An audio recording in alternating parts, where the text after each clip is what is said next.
This video is the first part of a project series on kit bashing and scratch building, a generic looking industry that looks right at home just about anywhere but still provides visual interest.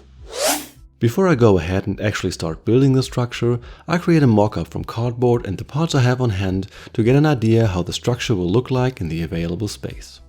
The left part of the building will be created from parts of the Transworld truck terminal kit by Microengineering, and the taller right part will be entirely scratch built from Evergreen styrene sheets.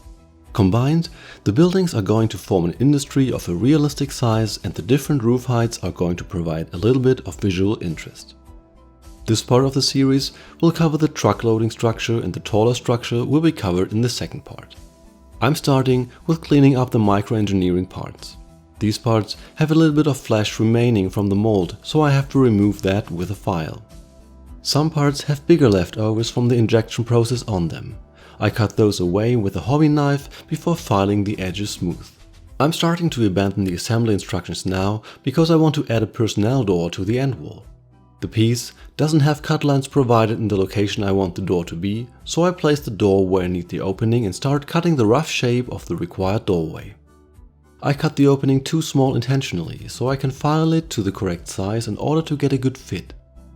Running the blade of the knife against a steel ruler helps to make the cut as straight as possible.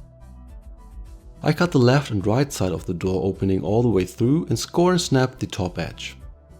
I increase the size of the opening with a file until the door part fits with just a little bit of binding.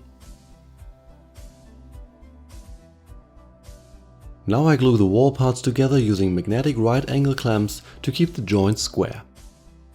After gluing the foundation parts using the same technique, it's time to cut notches into the foundation ledges where the loading dock doors are as per the instructions provided by Microengineering. I mark the locations of the notches with the hobby knife using the loading dock wall as a template, and then cut the notches with a knife and file the foundation surfaces smooth.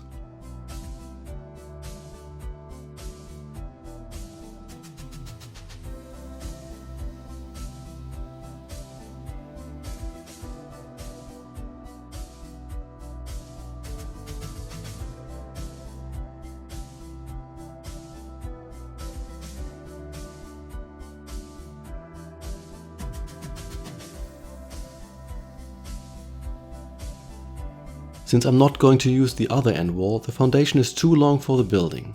I shorten it with a hobby knife, leaving it just a little bit too long. This way I can sand everything flush when all parts have been glued together after painting.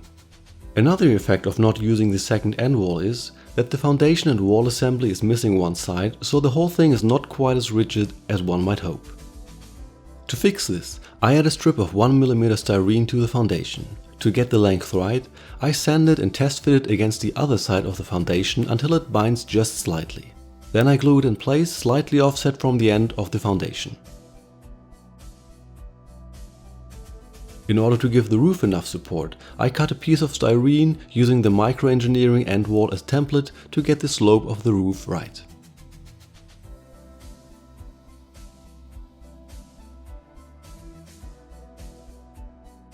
In order to get it to the correct width, I test fit it against the existing end wall until it only binds slightly inside the wall assembly.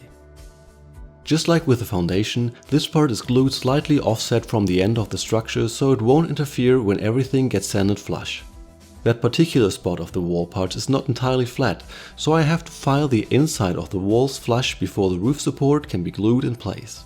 As always, the magnetic clamps help keeping everything square. Since the long sides of the foundation assembly are slightly bent, I glue strips of scrap styrene from the inside to straighten them out.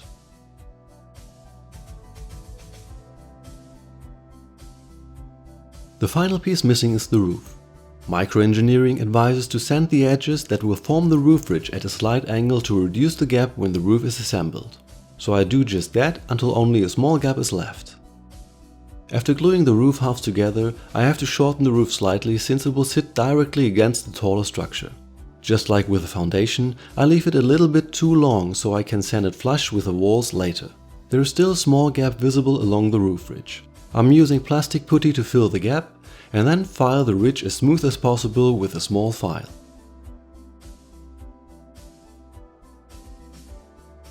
I also used the putty to hide the seams on the foundation, so it'll hopefully look like one piece. That's all on the assembly of the loading dock structure for now, and I'll move on to the main structure in the next video.